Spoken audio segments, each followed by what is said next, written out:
Ok. Eu vou só esperar que a Marta dê o...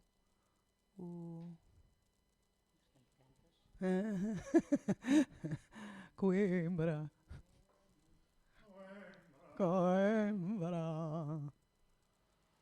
Tem muito mais encanto na hora da despedida. Que é horrível a gente dizer isto, não é? Mas pronto. Bastante calma da Inês e do Mário, os dois. Ótimo. Posso?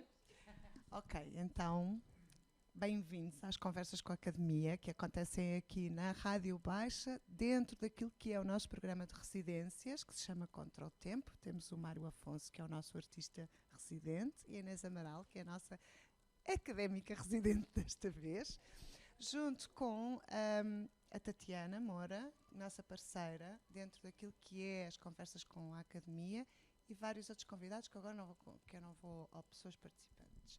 Eu vou só explicar também para as pessoas que estão a passar, apesar de existir ali regras de participação, e para as pessoas que estão em streaming, um pouquinho o que é estas conversas da Academia e esta especificamente.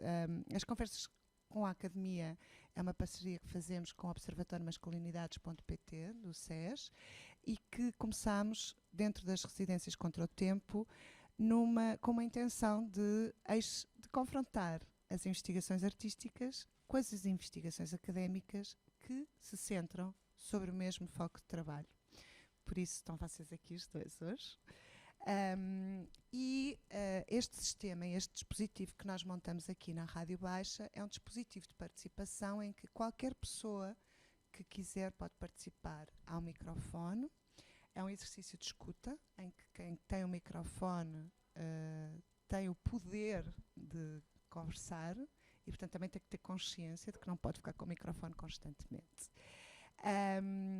Este é um dispositivo que é feito a partir de uma prática de uma performer que se chama Lois Weaver, portanto, com estas regras de etiqueta, é um exercício de escuta, mas também de fala. E hoje vamos estar a falar, e aquilo que nós estipulamos como tema desta conversa é a invisibilidade social provocada pelas redes sociais. Eu vou fazer uma pequena apresentação do Mário Afonso, que é o artista que está em residência, que é formado em Dance Theatre Performance na European Dance Development Center Oxford Kunsten, na Holanda, e que desde 1998 tem vindo a desenvolver um trabalho autoral em Portugal, Espanha, Holanda e Bélgica. Paralelamente ao desenvolvimento do seu trabalho de criação artística, o Mário tem também participado e realizado workshops, seminários e outros eventos na vasta área do fazer e do pensar, além de estudos académicos. Em 2009 fundou a Associação Cultural Carta Branca, com quem desenvolveu vários projetos também de investigação. Inês Amaral, doutorada em Ciências da Comunicação em 2012 pela Universidade de Minho, com um financiamento da FCT, que sorte. A Inês Amaral é professora associada do Departamento de Filosofia, Comunicação e Informação da Faculdade de Letras da Universidade de Coimbra e tem desenvolvido trabalho de investigação sobre sociabilidade nas redes sociais digitais, literacia digital, tecnologias e envelhecimento ativo, género e mídia, consumos mediáticos na era digital. É muito já, portanto temos aqui duas pessoas com um longo percurso nas suas áreas e eu vou só lançar o mote da conversa, porque esta é uma conversa sem moderação, que qualquer pessoa pode intervir.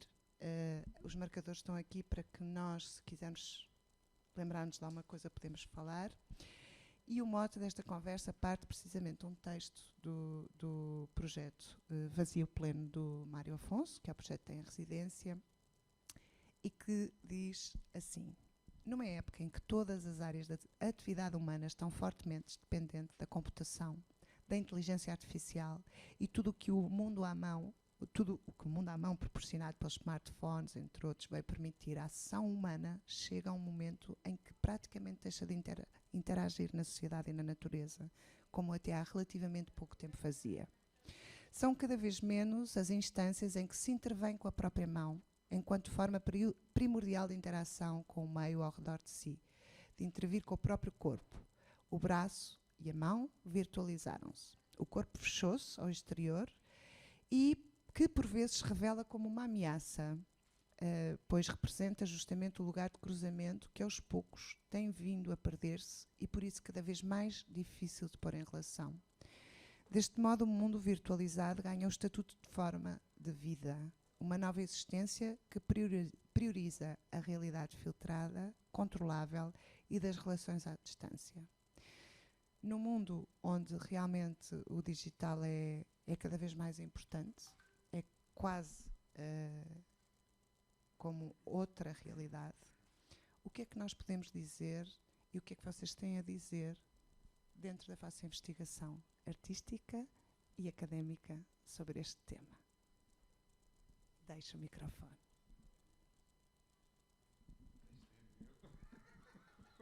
Ok, então posso começar. Sim, o digital, naturalmente, que tem hoje uma influência enorme na sociedade e, naturalmente, que existem gerações e gaps entre gerações precisamente por causa do digital. Não é?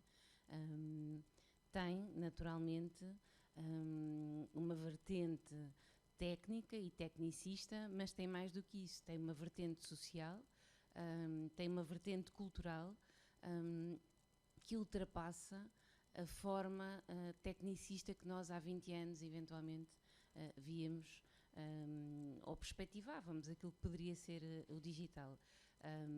Eu diria que o que é o digital hoje não foi perspectivado por ninguém, a não ser nas utopias mais comuns, como sendo a aldeia global de McLuhan ou uma coisa do género. Porque, em boa verdade, a dimensão que o digital tem hoje, e há dias assistimos a isso no fim de semana, com novamente o reacender de forma muito mais intensa o conflito Israel-Palestina. E de facto, através do digital, circularam informações verdadeiras, circularam informações falsas, mas sobretudo as pessoas participaram de forma ativa, como não participam na sociedade, como dizia o texto, não é?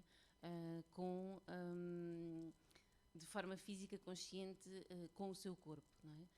A ideia do virtual e do corpo virtual, que se nós formos lá mais atrás, há um autor, o Pierre Levy, que publicou um livro, que é o Virtual, em que fala sobre o virtual e o real, e que a certa altura nós não conseguimos destrinçar, e era uma perspectiva dele de futuro, o livro é de 99, que nós não conseguimos destrinçar o que é o virtual do que é o real, porque as duas coisas estão mescladas, e dá o exemplo de alguns objetos para os quais nós normalmente não olhamos, mas, por exemplo, um cartão de crédito ou de débito é uma virtualização do dinheiro. Portanto, cada vez mais as virtualizações existem, não é? Uma radiografia é uma virtualização do corpo e, a certa altura, plataformas digitais são a virtualização da participação, ou seja, a própria participação cidadã, como a conhecíamos, modificou-se. Não há muito tempo, um autarca do país, na Assembleia Municipal, prestou declarações mais ou menos inenarráveis, diria eu, e nós soubemos dessas declarações pela comunicação social, que replicou um vídeo que alguém que estava na Assembleia Municipal filmou e publicou. Deixámos de ter, de facto, a participação cidadã com a mesma dimensão, e eu diria que se hoje as pessoas têm muito mais fóruns de discussão à disposição, também há muito mais ruído nesses fóruns de discussão, há muito menos participação cívica e menos participação consciente, e há, para pegar no mote da conversa, uma invisibilização de determinados grupos sociais, de determinados grupos culturais, de grupos minoritários, maioritariamente, fazendo aqui a redundância, não é? Mas essencialmente grupos minoritários que desapareceram ou que tendencialmente são invisibilizados, que já o eram pela comunicação social e, consequentemente, as suas representações sociais na sociedade eram muito menores, mas agora passaram a ter uma visibilidade praticamente nula. E, no caso desses grupos, esta participação digital pode ajudar substancialmente a ultrapassar essa invisibilidade.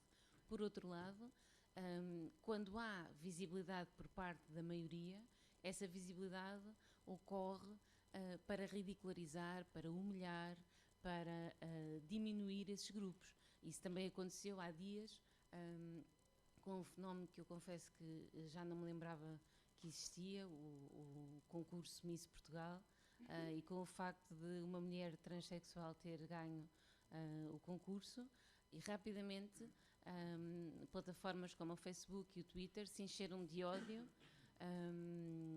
ódio altamente desinformado, mas ódio contra as pessoas transexuais, contra o medo do diferente. E essa ignorância, parece-me, domina substancialmente os espaços de discussão. Portanto, se abre o espaço da participação, é certo, essa participação começa a ser cada vez mais reduzida, porque ela funciona numa lógica de bolha, as pessoas estão próximas daqueles que pensam da mesma maneira, porque ela funciona numa lógica de grande desinformação e muito porque ela também invisibiliza. Portanto, se por um lado há uma espécie de hipervisualidade de alguns grupos ou de alguns acontecimentos, rapidamente eles também desaparecem. Essa é a lógica do digital, não é? Essa velocidade do digital faz com que se consiga anular rapidamente o que aconteceu há 10 minutos ou há 1 hora, e por outro lado há esta invisibilidade.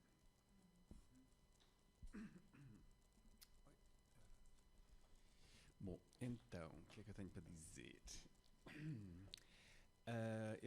Para já, quero dizer que acho que a tecnologia nos trouxe coisas extraordinárias, coisas importantíssimas. Sem elas, por exemplo, não haveria forma de dar visibilidade àquilo que antes não era tão visível. Talvez a minha, vou chamar-lhe preocupação, talvez a minha preocupação seja um pouco em torno da... é uma coisa que está escrito também neste projeto, que é, à medida que... Tu falaste na aldeia global, não é? Esta ideia que estou agora aqui a começar a desenhar, esta ideia que está subjacente ao projeto, tem um pouco a ver com esta coisa de tudo começar a ficar também mais pequeno. No sentido em que há uma certa velatura do idêntico, há uma certa mesmidade que começa a cobrir o planeta, que parece que começa a ter a mesma cor. Portanto, é muito mais fácil... eu abordo muito estas questões pela questão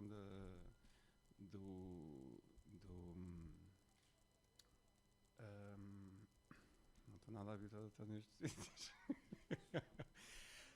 Eu abordo esta questão pela perspectiva do capitalismo da atenção, que obviamente são eles que têm as ferramentas para nos, para nos fixarem onde têm interesse em fixar-nos. E claro que isto depois resulta em labels, resulta em sei lá, marcas que percorrem muito mais rapidamente o planeta e que vão ao encontro desta ideia de uma velatura que começa a cobrir. Começamos a ficar todos mais iguais, justamente por aquilo que estavas a dizer também. Portanto, estamos cada vez mais em bolhas. O exemplo do Facebook é um bocado isso, não é? Nós geramos grupos de amigos que gostam das mesmas coisas que nós. Se isso não acontecer, então já é razão para haver as tais discórdias, os tais...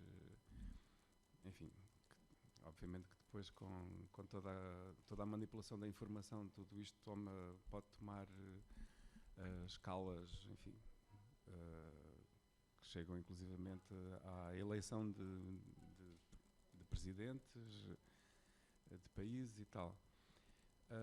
Mas, portanto, vou um bocado por esse receio, essa ameaça.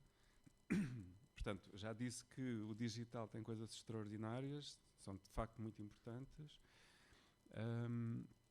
Mas é também verdade que cada vez estamos mais isolados e cada vez estamos mais, sei lá, assim, sim, cada vez estamos mais isolados.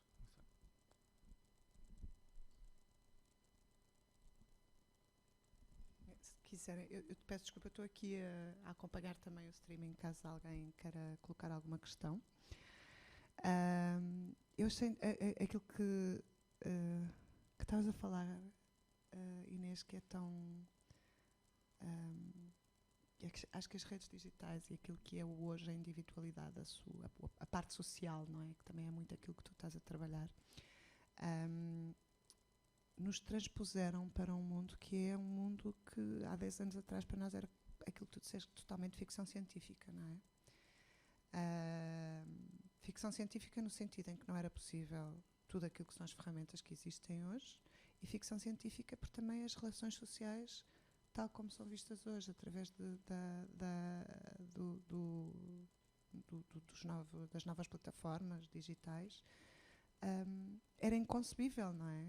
Eu estava-me a lembrar daquele filme em que o Arnold Schwarzenegger tinha um relógio que falava para o relógio e dizia o que é que ele devia fazer, não é? Isso já é realidade, pura e simples. E era, tipo, altamente impossível. E vocês falaram numa outra coisa que tem a ver muito com aquilo que é uma nova geração hoje que já nasceu com esta forma de estar, não é? Que é os Genesis, não é? Esta geração que são totalmente, que vem depois dos Millennial, que quiseram chegar a ser os melhores do mundo através das redes sociais, não é? Foi a década dos influencers e por aí fora, e agora os Genesis que já se estão perfeitamente a borrifar se querem ser ou não influencers, mas que utilizam aquilo que é as redes e o seu desaparecimento, inclusivamente a possibilidade de perfis falsos, seja o que for, para criar outro tipo de ativismos, não é? Que no fundo a tua peça também fala sobre como é que tu desapareces dentro daquilo, a tua investigação artística neste momento, como é que tu desapareces e podes ser outra pessoa e não ser ninguém e ser toda a gente ao mesmo tempo, não é? Portanto, este mundo cria uma esquizofrenia total, acho eu. Acho que somos todos esquizofrénicos neste momento. E eu acho que, por exemplo, a Gênesis é uma geração frustrada também por causa de tudo isso, não é? Porque é fake, não é fake, como é que uma pessoa consegue perceber o que é real, o que é que não é real? E gera muitos traumas, também me parece. Alguém quer dizer alguma coisa? Pois estou. Olá, boa tarde a todos. Acho importante fazermos um pequeno ponto de situação, ou seja, aquilo que a Inês estava a dizer, no fundo, é todas estas tecnologias, neste caso digitais, desde as redes sociais, a internet, realidade virtual, etc., etc., inteligência artificial, etc., todas estas críticas de descorporização, de descensurialização, como a conhecíamos, isto não é novo, ou seja, mesmo, lá está, a academia já fala disto há imenso tempo. Nós, inclusivamente, era uma das coisas que eu dava nas aulas de mídia e cultura, que era, por exemplo, se nós pegarmos na forma como o Papa Inocêncio VIII falava da imprensa de Gutenberg, ele no fundo estava a dizer que a imprensa era um perigo porque era grande produtora de fake news. O ponto dele é esse: era preciso regular o discurso de ódio, neste caso dos ateus, porque estariam a espalhar palavras falsas. Se nós pegarmos, eu lembro, outro exemplo que eu dava, neste caso um artigo de opinião do New York Times, de meados do século XIX, falava do telégrafo, assim, e da rapidez com que a informação viajava, e que de repente íamos ser inundados de informação perfeitamente superficial. Porque é que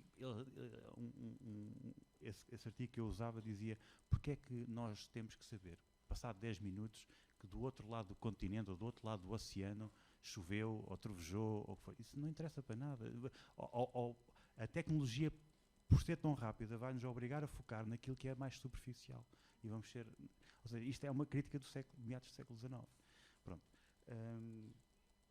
E eu acho que a maneira como nós temos que olhar para a tecnologia hoje em dia, nomeadamente a tecnologia digital, é perceber que alguns dos conceitos que são fundacionais na maneira como nós vivemos estão a mudar. Por exemplo, o conceito de privacidade. O conceito fundado no século XIX, se quisermos,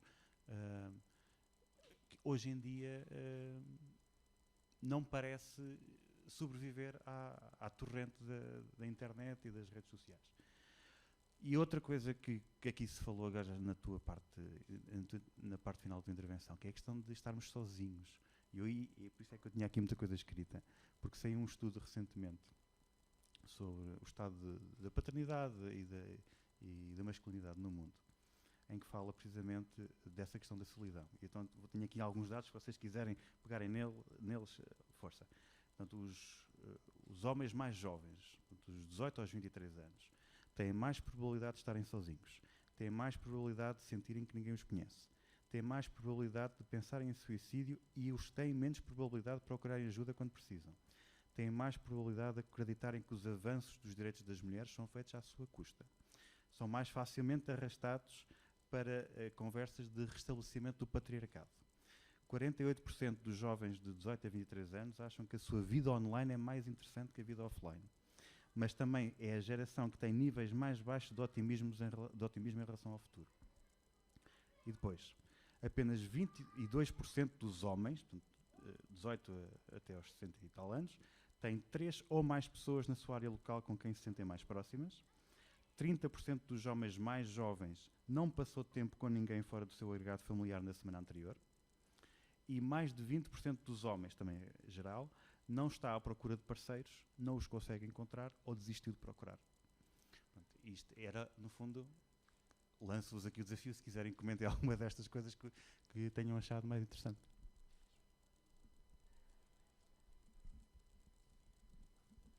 Eu acho esses dados assustadores, mas muito na linha dos estudos que têm vindo a sair com os jovens. Nós fizemos na Faculdade de Letras um estudo sobre jovens adultos, considerando as pessoas entre os 18 e os 30 anos. E a dependência do digital é,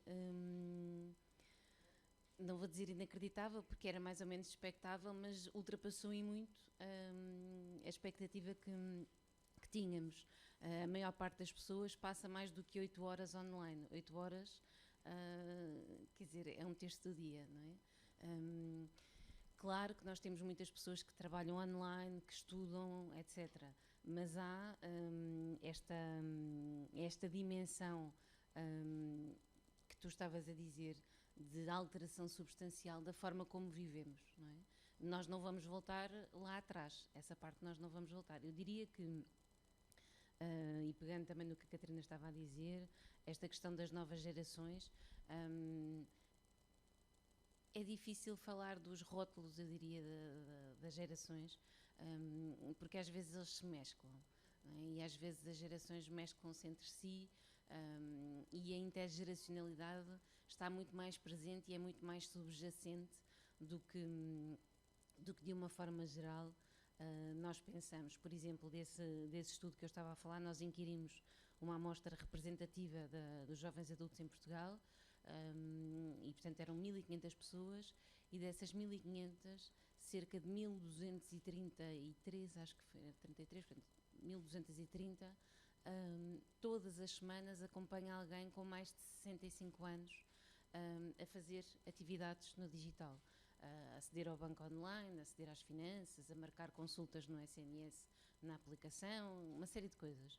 Portanto, a intergeracionalidade está muito presente e tem muito a ver com isto que o Alexandre estava a dizer, de fora do círculo familiar, as pessoas cada vez estarem com menos pessoas, estarem, sobretudo no digital, nas tais bolhas que o Mário estava a referir há pouco. Portanto, por um lado, não é uma novidade o digital, a tecnologia, como o Alexandre dizia, no sentido da ameaça.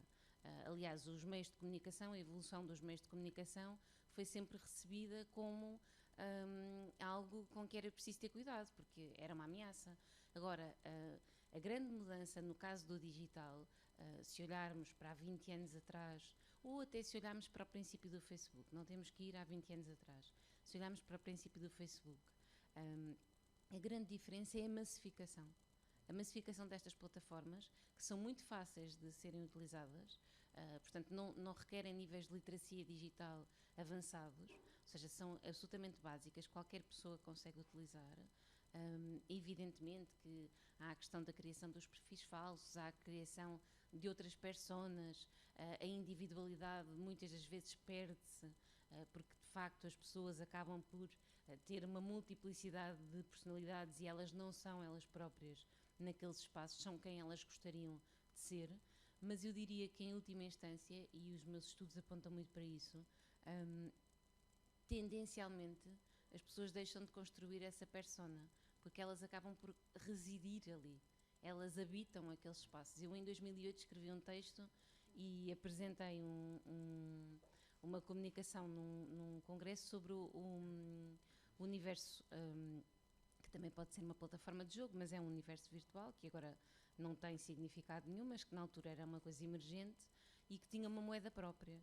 E aquilo despertou-me algum interesse, sobretudo porque o Obama fez o seu primeiro discurso, foi lá, que era o Second Life. E portanto aquilo interessou-me substancialmente. E eu escrevi sobre os mundos habitados e na altura houve uma pessoa que me perguntou se eu acreditava mesmo que as pessoas habitavam ali. E eu acreditava que de facto as pessoas habitavam ali, porque elas compravam espaço ali para construir as suas casas, porque elas criavam ali inúmeros espaços. Universidades portuguesas, a Universidade de Aveiro em particular, teve os seus espaços, tinha uma ilha no Second Life, tinha uma espécie de espelho do que se passava nas aulas, mas também houve outras universidades, há bocadinho usavas o termo médico de esquizofrenia, houve universidades que simularam, por exemplo, para a medicina e para as áreas em particular da saúde mental, simularam doenças através do Second Life para poderem perceber e para os seus estudantes poderem perceber o que é estar perante alguém com determinadas patologias. E, portanto, aquilo era um universo paralelo. Agora, quando eu escrevi sobre estes mundos habitados, estava muito longe de pensar que em 2023 íamos falar para os relógios, não é? Ou que em 2023 íamos ter acesso, como tivemos este fim de semana, a imagens absolutamente horrendas, tanto de Israel como da Palestina, de Gaza, quase em tempo real. Tivemos acesso às imagens antes dos meios de comunicação. Ou seja, nós já estamos numa outra dimensão, que é essa da massificação também da utilização da tecnologia, que, por exemplo, voltando a este caso, quando estão a raptar pessoas, aqueles terroristas estão com telemóveis na mão a filmar e a pôr no TikTok. E as pessoas estão em casa e descobrem mais depressa pelo TikTok que não sei quem foi raptado. Ainda ontem li uma reportagem sobre isso no Expresso. Descobriram uma rapariga que foi raptada pelo Hamas e descobriram-na através do TikTok. Não foram as autoridades israelitas que não sabiam de facto se ela tinha estado ou não no festival. Ou seja, já vivemos uma era em que as coisas são de tal maneira massificadas e ao mesmo tempo intensas que tudo muda de um segundo para o outro. Por exemplo, ontem a Comissão Europeia deu a indicação no Twitter, não é? Portanto, não deu indicação aos seus Estados-membros, deu a indicação no Twitter que iria deixar de financiar a Palestina, que os média também erradamente contextualizaram. Não é, o financiamento não é geral, o financiamento não é para o Hamas, o financiamento é para a autoridade palestiniana, que é uma coisa completamente distinta, que está na Cisjordânia e que não tem nada a ver com grupos terroristas, mas deram a indicação no Twitter, o que fez com que os países viessem dizer, então, mas isto não foi discutido, não é? Ou seja, uma entidade da dimensão da Comissão Europeia usa uma plataforma como o Twitter, agora o X, não é? Para dizer às pessoas, para dizer aos seus Estados-membros que vai deixar de financiar uma determinada zona do mundo. E de repente tem que voltar atrás porque os Estados-membros também usam as plataformas digitais e começam a dizer que não aceitam aquilo. E nada disto aconteceu em nenhum espaço comum, ou seja, não houve uma reunião dos ministros das finanças dos países, não houve uma reunião dos primeiros ministros dos países, não houve nada. Isto aconteceu no espaço de 1 hora e tudo através do digital. Portanto, esta mudança absolutamente radical tem muito a ver com a mudança da comunicação, tem a ver também com esta questão de tentar estar permanentemente no digital, esta coisa que o Alexandre há bocado dizia, o que é que nos interessa saber se está a chover do outro lado do mundo, mas é que agora interessa-nos saber o que é que acontece ali no fundo da rua ou o que é que acontece no fundo do mundo em 2 segundos. E portanto esta dimensão está absolutamente massificada, mas eu diria que do ponto de vista da interação e da individualidade, cada vez mais, e as gerações mais novas aí perdem muito, cada vez mais a interação começa a cingir-se ao digital. E esta ideia de se cingir ao digital faz com que dados como estes assustadores que o Alexandre trouxe aqui, não é? Na última semana só estiveram com 3 pessoas do seu círculo familiar, que é uma coisa que eu, se tivesse 20 anos, não me ocorria estar apenas com os meus pais ou com os meus irmãos. Mas isso acontece porque as pessoas passaram a estudar online, acontece porque as pessoas só se relacionam com outras online, e acontece, por exemplo, porque nas salas de aulas nós percebemos que a maior parte das pessoas que ali está nem sequer se conhece, não é? Interagem através dos grupos, mas não se conhecem. Bom, eu ia... bom, em primeiro lugar, boa tarde, sou a Tatiana Moura. Ele diz que eu tenho voz de trovão e tenho que falar baixinho.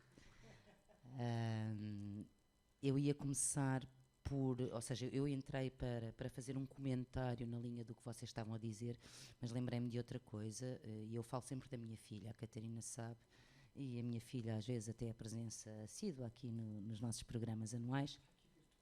Virtualmente estará, não, porque ela não tem Facebook, é uma pessoa jovem.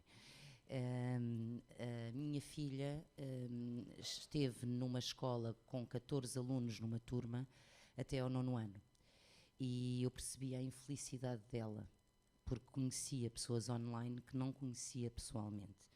E essa era a grande infelicidade dela quando entrou na adolescência, que foi quando entramos na pandemia e, portanto, em confinamento. A felicidade da minha filha, quando passou para uma escola com 31 pessoas na turma, foi imensa, porque finalmente estava a conhecer pessoas pela primeira vez, que não online e virtualmente, ou pessoas que tinha conhecido virtualmente e que finalmente estava a conhecer na vida real. Eu acho que isto é algo que temos que debater sobre a nova geração, ou seja, dos 14, 15 anos, 16 anos, que passou por esta etapa, que marcou de forma decisiva a maneira como se relacionam e como pensam as suas vidas. Quando eu entrei, eu vinha aqui um bocadinho exibir-me, porque fui convidada para um programa da RTP, aqui há uns tempos, chamado Nunca é Tarde. É um programa interessante. Vamos aqui fazer publicidade, a Catarina, não sei se me deixa, mas deixará, que se chama Nunca é Tarde e que passa às sextas-feiras, à noite, 10h30, 11 horas. E é um programa que debate temas da atualidade. E eu fui chamada para um programa que tinha como tema o que significa ser homem hoje, em que convidam 4 pessoas, no caso 4 homens famosos como convidados, e eu estou lá como académica, a especialista, que lhes vai colocar uma questão extremamente inteligente para eles responderem. Mas nesse programa há um entrevistador de rua, que é suposto ter alguma graça, e que faz essa pergunta na rua, a jovens: o que é que significa ser homem hoje? E o que foi impressionante é que todos os jovens entrevistados disseram ter presença digital. Ou seja, não foi... alguns disseram ser carinhosos, ser cuidadosos, ser igualitários, ter presença digital. Ter uma boa presença digital. Porque se elas nos virem ou eles nos virem, temos uma boa presença digital e, portanto, já caímos nas boas graças de quem nos vê. E eu achei isto impressionante, porque das 4 pessoas que estavam, das 4 pessoas famosas que estavam para responder, nenhuma delas conseguiu responder a isto. E, portanto, respondeu com a questão dos valores, etc. A pergunta que eu lhes fiz foi sobre cuidado e partilha dos cuidados, e todos eles, evidentemente, que partilhavam tudo, alguns até 100%, mas nenhum deles respondeu sobre a importância da presença digital. E eu achei muito, muito impressionante como, e estamos a falar não de jovens, mas de adultos jovens, 20, 22, e só houve um desafio que lhes perguntaram, então assim, o que é que tu farias, a um jovem brasileiro, para conversar com uma garota aqui na rua? E foi o único que foi tentar conversar com alguém sem ser pela via digital e pela presença digital. E, portanto, eu achei que é que significa ser homem hoje. Naquelas entrevistas de rua, o resumo foi ter uma boa presença digital. Portanto, além daquilo que podemos falar sobre massas, sobre influência, sobre tudo, há a parte da individualidade. E isso faz com que não estejamos com mais do que 3 pessoas da nossa família, não é? Nessa semana. Bom, em relação a estas questões todas que têm estado a ser lançadas aqui para cima da mesa, eu questiono também qual é o papel da arte nos dias de hoje. Porque tudo isto são fenómenos que estão de facto a acontecer, não há volta a dar, nós não vamos voltar atrás, como dizias, e muito bem, não vamos voltar de facto atrás. Mas o que é que o objeto artístico, como é que o objeto artístico se inscreve, tendo em conta esta realidade? E aquilo que eu dizia há pouco em relação à tal velatura que cobre todo o planeta, parece-me também um pouco evidente, pelo menos na área artística, que há um certo... Estamos, de alguma forma, a voltar um bocadinho aos formalismos todos. Portanto, essa tal superficialidade que acontece em muitas outras áreas, na área artística também está a acontecer. Portanto, se um espetáculo não tem determinadas características, já é mais difícil ele poder circular, enfim.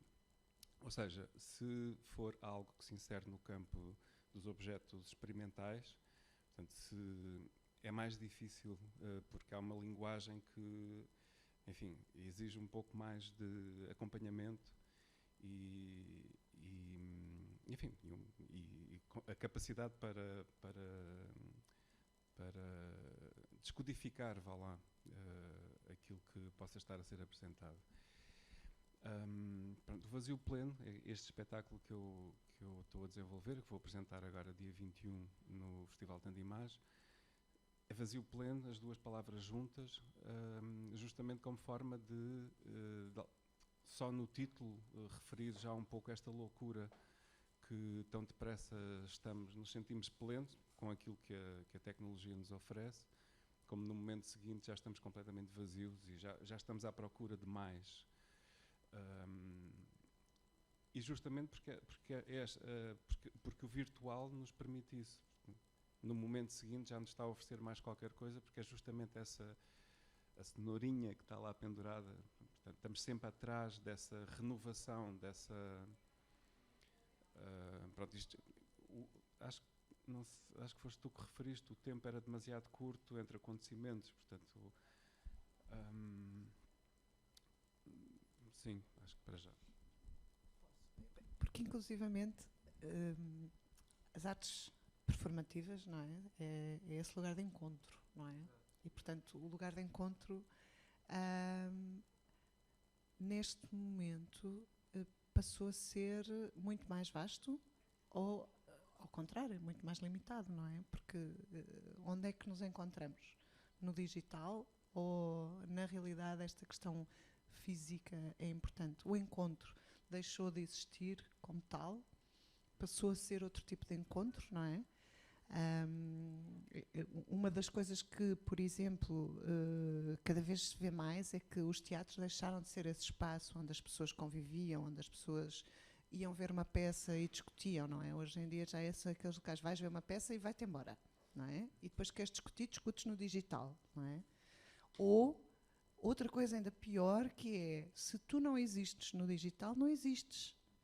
E, portanto, deixaste de fazer coisas. Eu já uma vez tive uma técnica de cultura a dizer que só me segue pelo digital. Portanto, eu posso dizer tudo o que quiser no digital, construir uma persona no digital e não fazer nada. porque as pessoas acreditam que eu estou a fazer coisas, não é? Portanto, isto também provoca algumas questões, não é? Eu pergunto-me, alienação, ativação, porque, por exemplo, esta questão de repente, muito, na altura no Brasil, na altura das grandes manifestações, o Mídia Ninja foi altamente importante para que não houvesse tanta violência, não é? Mas também ativou muitas coisas a nível artístico, através do digital, não é? Hoje, a arte digital é uma coisa que tem a sua dimensão e que é outra coisa que não a arte que se faz em presença. Como é que nós conseguimos lidar com estas duas facetas sem perder aquilo que é uma coisa muito, que é isto, o contacto, não é? O sentir o cheiro, não é? Daqui a nada. Talvez essa dificuldade se ponha porque o tempo do corpo é muito diferente do tempo que se passa no virtual, e então justamente por isso há uma dificuldade em voltar a esse tempo do corpo, porque nós próprios já não estamos no tempo do corpo. Uma coisa extraordinária que me aconteceu neste processo de trabalho foi que eu percebi que estava completamente na cabeça. Totalmente na cabeça. Estava muito, muito distante do corpo, sendo das artes performativas. Portanto, não ter corpo, entre aspas, claro, não ter corpo é algo que, enfim, não faz sentido. E percebi o quão estava longe daquilo que, na verdade, é a minha presença depois no espaço. Portanto, sim, acho que era só isto que eu queria dizer, que o tempo do corpo é muito diferente daquele que percorre as redes, e então talvez por isso seja difícil permanecer para um diálogo, porque se calhar já esse encontro é aquilo de que se tenta, que nos tentamos proteger, enfim, estranhamente nos tentamos proteger do confronto com o outro, porque é muito mais fácil termos uma realidade filtrada pela tecnologia, porque aí, sei lá, mandam-nos um SMS, nós vemos isto, ou pelo menos eu vejo isto, não querendo generalizar, eu vejo isto na minha relação com os SMS. Tenho um tempo para poder responder, portanto, posso responder de uma forma muito mais... portanto, não é uma coisa, não tem a ver com presença, não tem a ver com estar aqui e o ritmo ser mais natural daquilo que eu possa dizer. E quando estamos frente a frente, enfim, há outra coisa, como tu dizias, há o cheiro, há o olhar, há a intensidade do olhar, não é? Enfim.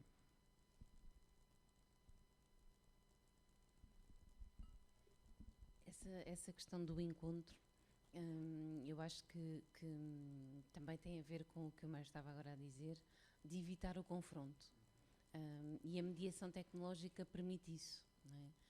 Ou seja, a tecnologia permite-nos filtrar o confronto e permite-nos, de alguma maneira, gerir esse confronto.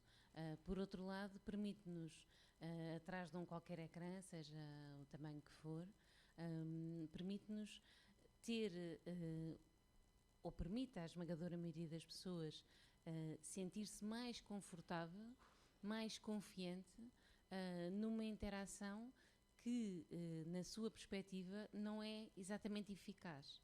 Ou seja, não é o mesmo que estarmos aqui, sentados em torno desta mesa, a discutir, a conversar, a dialogar. Exatamente. Exatamente. A pandemia também trouxe essa novidade, não é? Das pessoas vestidas da cintura para cima. Mas, de certa maneira, a pandemia também incentivou muito isto, não é? Os confinamentos, as interações que as pessoas procuraram, porque procuraram, isso é evidente, e essa vertente que eu há bocado falava, intergeracional, começa muito aí, começa a ter mais força aí, não é? É preciso ajudar as pessoas mais velhas da família a poderem interagir connosco e poderem fazer videochamadas e não sei o quê, e, portanto, a massificação da tecnologia, das suas tecnologia acessível às pessoas, não é? através de dispositivos móveis, por exemplo, que são móveis porque andam connosco e, portanto, eles, na verdade, são uma extensão do corpo, a ideia da extensão do self, não é?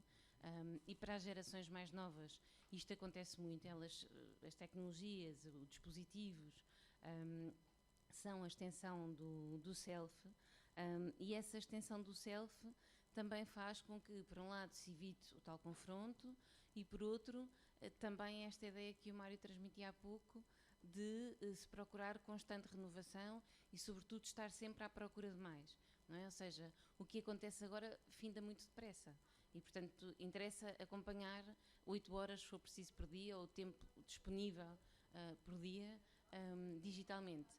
Por exemplo, acontece muito nas aulas, estar a dar uma aula, ainda esta manhã aconteceu isso, eu estive 2 horas a dar uma aula, ninguém disse rigorosamente nada, ninguém tinha dúvidas, ninguém fez nenhuma pergunta, ninguém fez nenhum comentário, nada. Quando acabei a aula, vi os e-mails e tinha 7 e-mails de pessoas que tinham estado lá sentadas à minha frente. E isso acontece todas as semanas, portanto, não é assim uma novidade.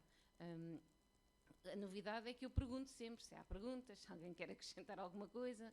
Não sou exatamente uma fera na sala de aula, portanto acho que as pessoas sentem que é um espaço seguro para poderem partilhar. Mas mais depressa estão a pegar no telemóvel e a enviar um e-mail e a colocar-me questões do que propriamente a falarem comigo. E isso acontece sistematicamente e isso acontece também entre os amigos. A questão dos SMS, não é? Acabámos de estar com uma pessoa, ela não nos disse uma série de coisas, mas depois envia-nos um SMS. É uma pergunta. Achas vamos lá, o confronto presencial acaba por ser uma coisa que se tenta proteger o outro, não o confrontar no momento, confrontá-lo antes, mas virtualmente, como estavas agora a dizer, e isto ser este o mecanismo, isto pertencer a uma outra instância, que é o confronto direto, não se dar, não ser... Não sei. Eu acho que esta ideia de evitar o confronto direto já vem de algum tempo e tem muito a ver com a utilização da tecnologia no dia-a-dia, mas também com uma passividade brutal das pessoas, não é? Uma ideia de uma espécie de vazio em que as pessoas começaram a habitar. E, portanto, quando alguém sai fora da norma, por exemplo, os ativistas pelo clima, de imediato são, pela geração deles e pelas outras gerações, rotulados, não é? Como gente que tem tempo a mais, que não fazem nada e que, portanto, podem ter tempo a mais e tal. Poderíamos desconstruir a partir de outros argumentos, podíamos não concordar, temos direito de concordar ou não concordar. Mas quando leio essas coisas do tempo a mais, faz-me pensar também primeiro o que é isso do ter tempo a mais e depois o que é o ter tempo a menos. Eu acho que cada vez mais as pessoas vivem mal e essa forma de viver mal é uma forma precária de vida, as pessoas têm cada vez mais formas absolutamente precárias de vida. Aquilo que há uns anos atrás era o sonho das pessoas, de ter uma casa, ter um carro, ter um emprego fixo, isso desmoronou-se por completo. Isso não se desmoronou só para as gerações novas, isso é, obviamente, uma realidade que afeta transversalmente todas as gerações, não é? Nós não sabemos se amanhã ficamos sem casa, estamos a viver uma era em que, de facto, isso acontece, portanto, as pessoas não sabem o que é que pode vir a acontecer e... aquilo que eu acho que é mais chocante, embora se vejam pessoas a sair às ruas, por exemplo, no caso do direito à habitação, acho que foi 30 de setembro a manifestação, não é?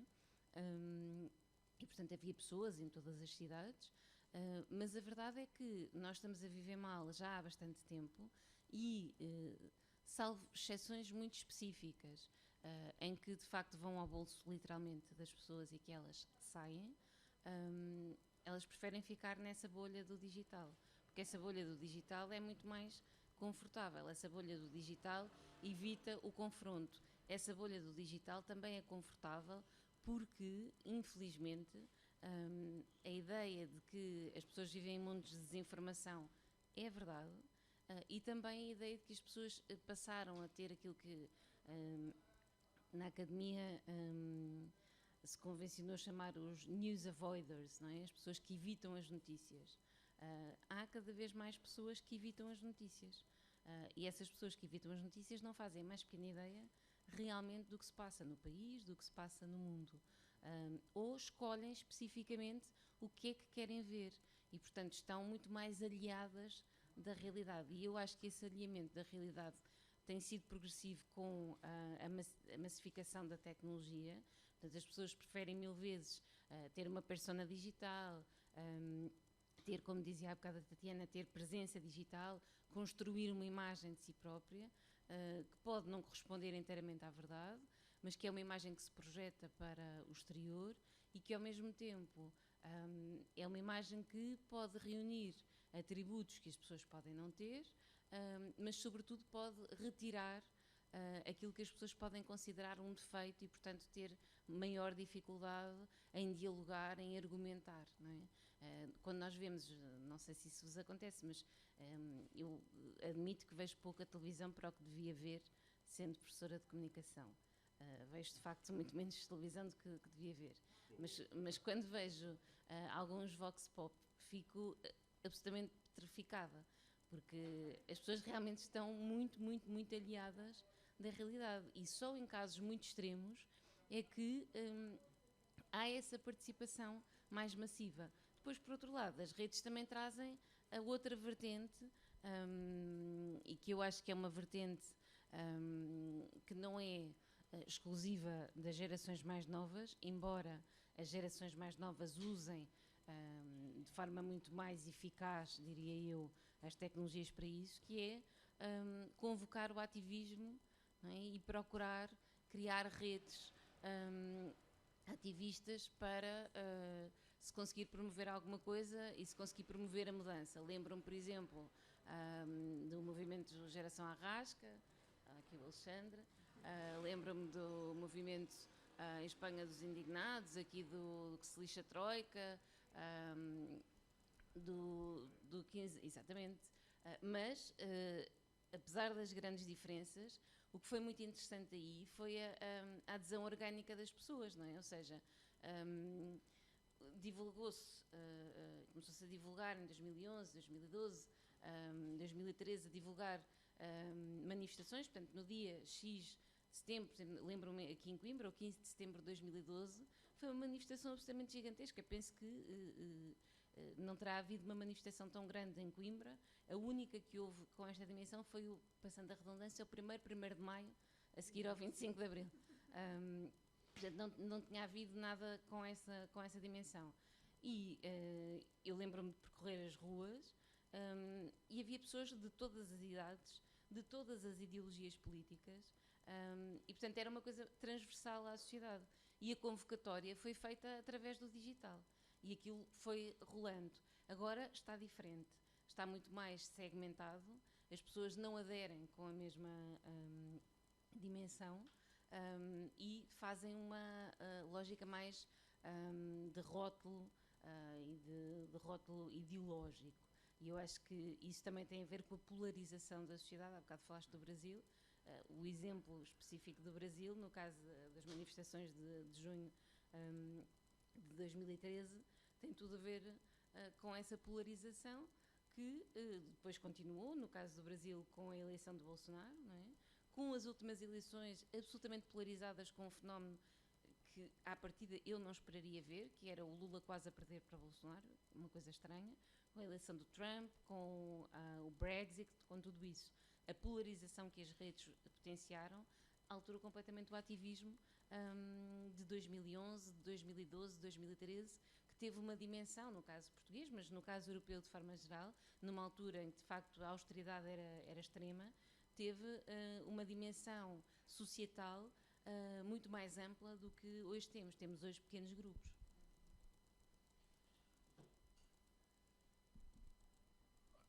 Falaram aqui de muita coisa que me interessa. Tanto a Inês como o Mário falaram, seja de economia da atenção, da questão da Comissão Europeia decidir coisas sem perguntar nada, E há uma das perguntas que nós falamos nos círculos ativistas há muito tempo, é se, neste caso, o tempo da internet, ou o tempo do digital, é compatível também com o tempo da democracia. Ou seja, o que as redes sociais, tu há bocado, Inês, estavas a falar de a tecnologia mediar o confronto e filtrar o confronto. As redes sociais também têm uma economia política. E a economia política das redes sociais é também de fomentar o confronto, porque isso gera interações, gera cliques, gera dinheiro. E, portanto, e agora falo, é anedótico, mas eu falo da minha própria experiência pessoal enquanto ativista. O Facebook teve o Facebook, porque eu já sou dessa geração, né? O Facebook teve uma evolução tremenda entre 2010 e 2012. Tremenda.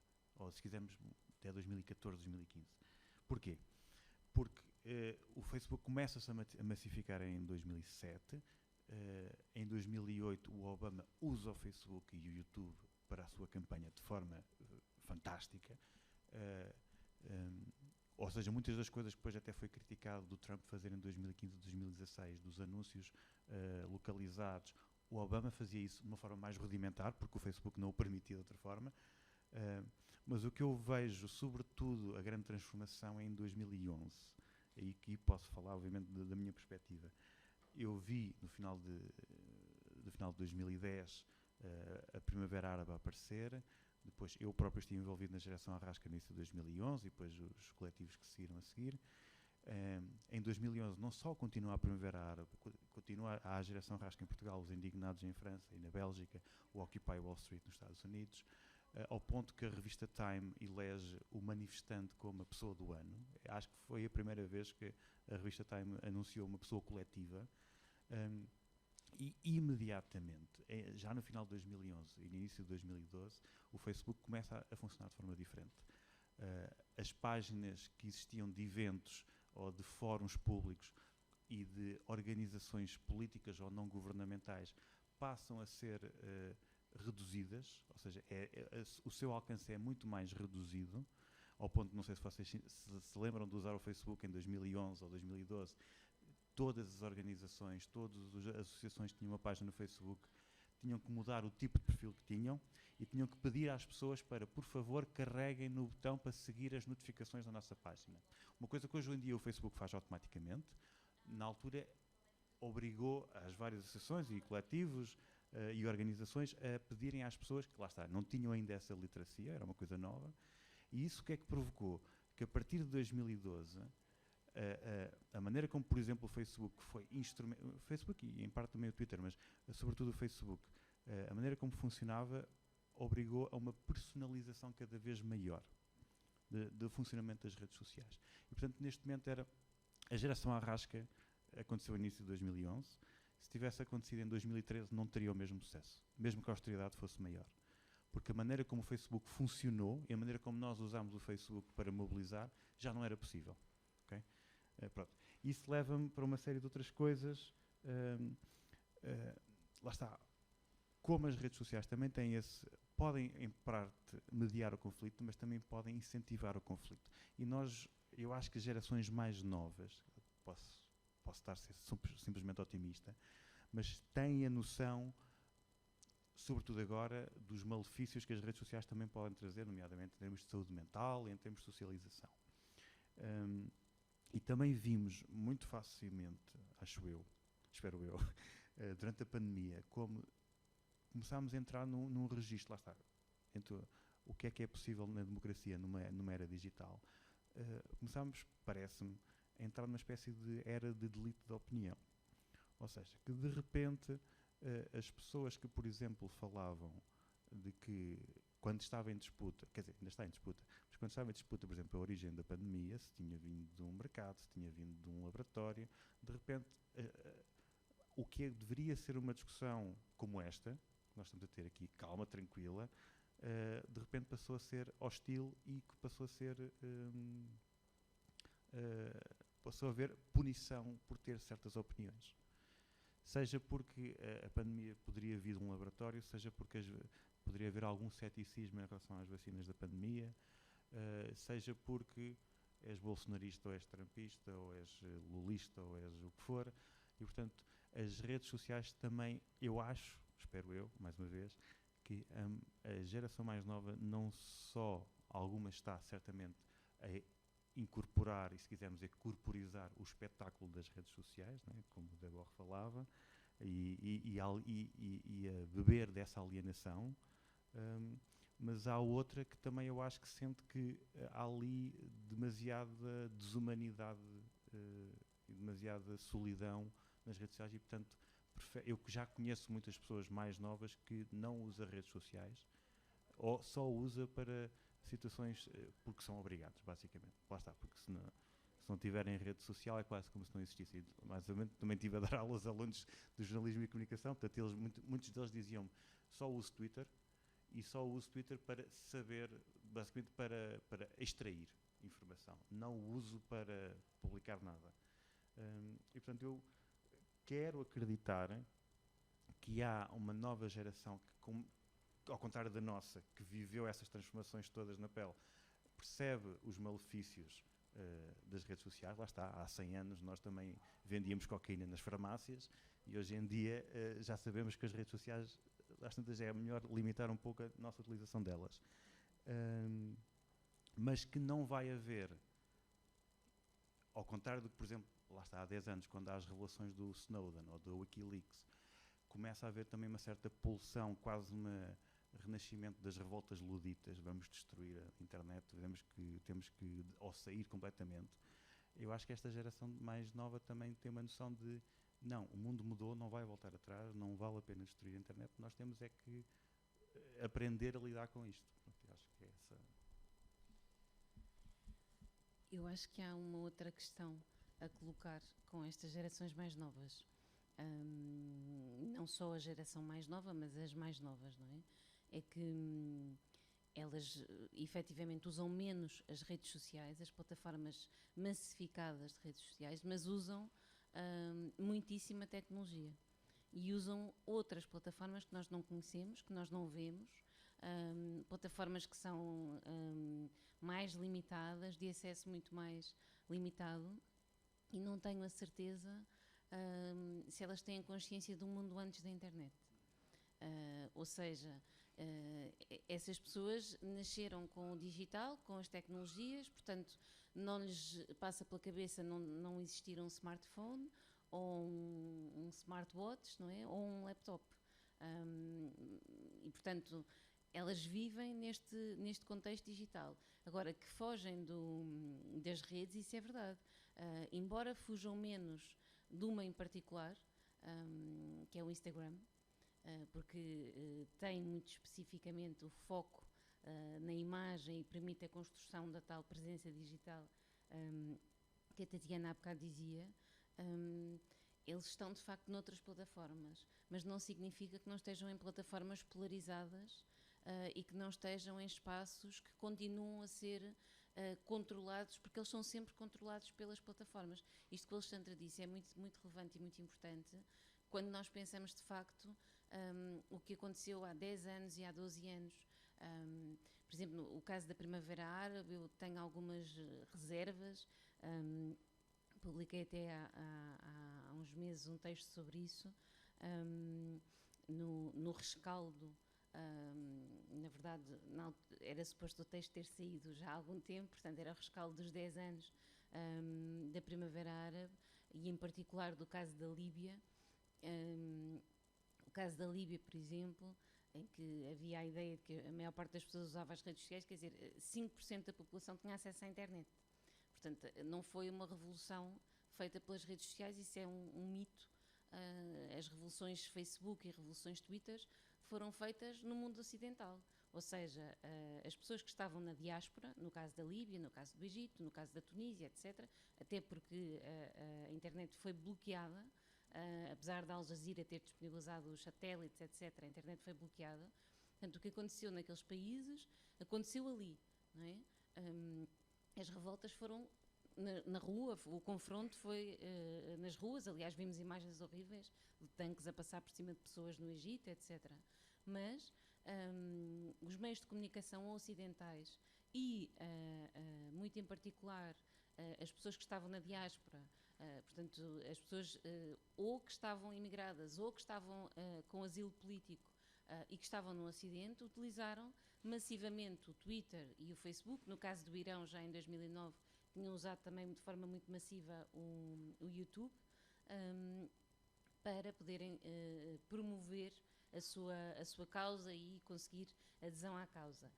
Mas esta polarização vem também muito das próprias affordances das plataformas, como o Alexandre estava a dizer. Ou seja, as possibilidades técnicas que as plataformas disponibilizam, não há exatamente uma definição em português, uma expressão em português para affordance, mas tem um pouco a ver um pouco isso, e as próprias possibilidades técnicas. Por exemplo, filtrar-nos e de repente nós temos 3.000 amigos, só vemos 200 pessoas, por exemplo, no Facebook. O Twitter ter deixado de ter já há bastante tempo, de ter uma ordem cronológica e ter um feed,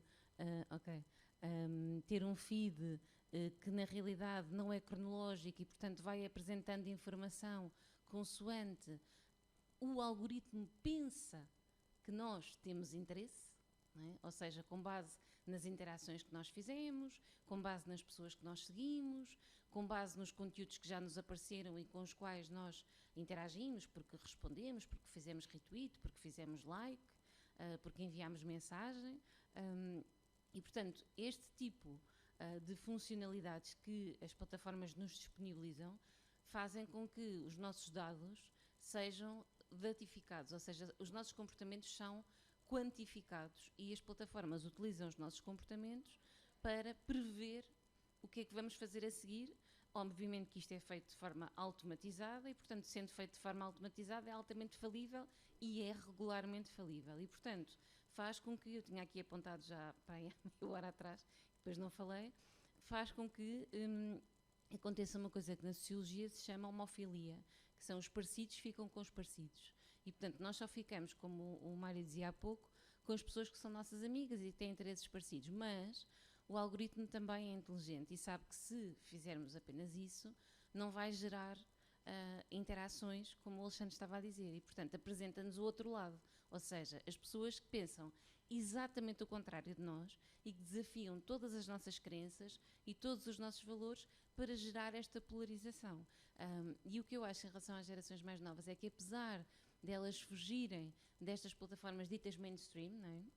Elas hoje são absolutamente mainstream, elas estão noutras plataformas. Por exemplo, há uma plataforma que já começam a existir estudos já sólidos, direcionados em particular ao público mais jovem e também a crianças, que é o TikTok, que tem uma expressão massiva e onde não é preciso criar conta, por exemplo, para se consultar os conteúdos, e onde as pessoas passam horas a ver pequenos conteúdos. Quando estou a dizer pequenos conteúdos, são vídeos de 15 segundos, coisas muito curtas. E essas coisas muito curtas são geralmente coisas altamente polarizadas que vão influenciar muitíssimo as percepções que as pessoas fazem da sociedade, que fazem da relação delas com a sociedade e delas próprias. Não é? Nós há bocado, o Alexandre falava da questão da solidão. A própria forma como as pessoas se veem a si próprias cada vez mais tem um espelho na tecnologia. E estas ferramentas, e por exemplo o TikTok realmente não é uma ferramenta utilizada pelas gerações mais velhas e portanto frequentemente é, eu diria quase ocultada e pouco se fala, mas não deixa de ser curioso que alguns meios de comunicação tenham TikTok e procurem passar informação através do TikTok porque sabem que vai chegar a determinados públicos, às ditas gerações mais jovens. E quem diz o TikTok diz outras ferramentas às quais nós não chegamos e nós não fazemos ideia de que tipo de conteúdo circula ali. Por exemplo, Discord, por exemplo, Telegram, sítios onde vão circulando informações que supostamente interessam àquelas pessoas, mas que podem ser informações que são maliciosas e muitas vezes são, e elas continuam a polarizar. Portanto, o que eu acho é que a tecnologia não está a amenizar de todo esta ideia de mediar o conflito. Quando eu dizia mediação, era no sentido da mediação, ou seja, ter uma interface que me coloca entre a outra pessoa. Portanto, eu não estou a entrar em confronto diretamente com ela. Está ali uma interface pelo meio. A mediação é mais nesse sentido. Eu não acho que elas evitem o conflito. Eu acho que elas até estendem o conflito. Agora, o problema é, com esta coisa do tempo, a urgência do tempo. Ontem aquilo da União Europeia é absolutamente malucos, não é? De um momento para o outro, a União Europeia escreve no Twitter uma coisa, ou no X uma coisa, de repente os Estados-membros começam a dizer que não concordam através dos seus ministros e dos seus primeiros-ministros no X também, e a União Europeia volta atrás. E de repente aquilo é uma coisa de quase de ficção científica, não é? Como é que uma entidade como a União Europeia usa uma plataforma daquelas para representar todos os seus Estados-membros sem os consultar, e como é que os Estados-membros, em vez de comunicarem com a Comissão Europeia, usam a mesma plataforma para dizer que não estão de acordo. Isso também aconteceu no caso português, não é? O Ministro dos Negócios Estrangeiros também disse que não estava de acordo, que Portugal não ia nada deixar de financiar a Palestina porque isso levava à radicalização e não sei. Quer dizer, isto foi tudo no espaço de 1 hora e tal. Isto aconteceu numa hora e tal. E provavelmente daqui a uma semana já ninguém se lembra que isto aconteceu. Porque, entretanto, daqui a uma semana já aconteceu outra coisa qualquer. O caso, por exemplo, deste fim de semana, das imagens que nos chegaram, primeiro na manhã de sábado, que eram de facto assustadoras, não é? De olhar para os corpos no meio do deserto, de miúdos e miúdas que estavam a dançar, e de repente aconteceu aquilo. Passado 1 ou 2 horas começam a chegar imagens absolutamente aterrorizadoras de Gaza, com edifícios completamente destruídos, com pessoas, corpos por todo lado, com as pessoas aos gritos, em pânico, não é? Ou seja, imagens horríveis de 2 locais no mundo. Eu não sei, dependendo obviamente que não fazemos ideia do que é que vai acontecer nos próximos dias. Já se percebeu que há uma ofensiva em curso. Não sabemos quais vão ser as respostas, nem que países vão interferir, etc. Mas eu não tenho a certeza que aquilo que foi tão impactante este sábado, porque foi efetivamente muito impactante, não é? Eram imagens assustadoras, tanto do que vimos em Israel como do que vimos em Gaza, não tenho a certeza que isso fique na memória das pessoas. Porque o próprio tempo começou a ser completamente diferente. O espaço e o tempo, o aqui e o agora, passaram a ser coisas completamente distintas, e portanto aquilo que interfere comigo e que me faz... eu hoje nessa aula de manhã, era uma aula de métodos de análise dos média, e eu estava a dizer que vivemos um momento, mais um momento em que para estudantes de jornalismo e comunicação é interessante olhar para os meios de comunicação, perceber como é que eles enunciam, como é que eles... porque adotam lados e não conseguem não o fazer.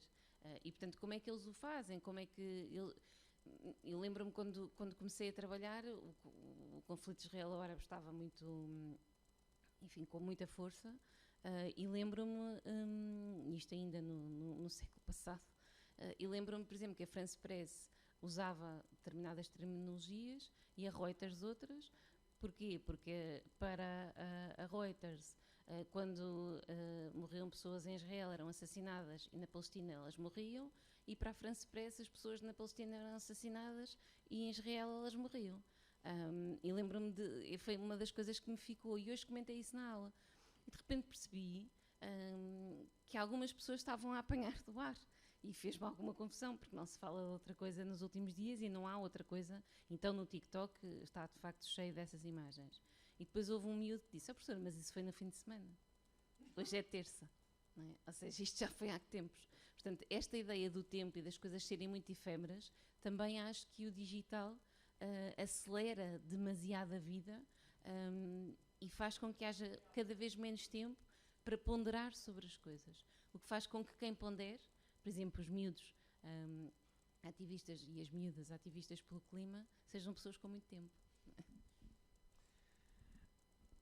Eu vou ter que... Não sei se queres dizer mais alguma coisa.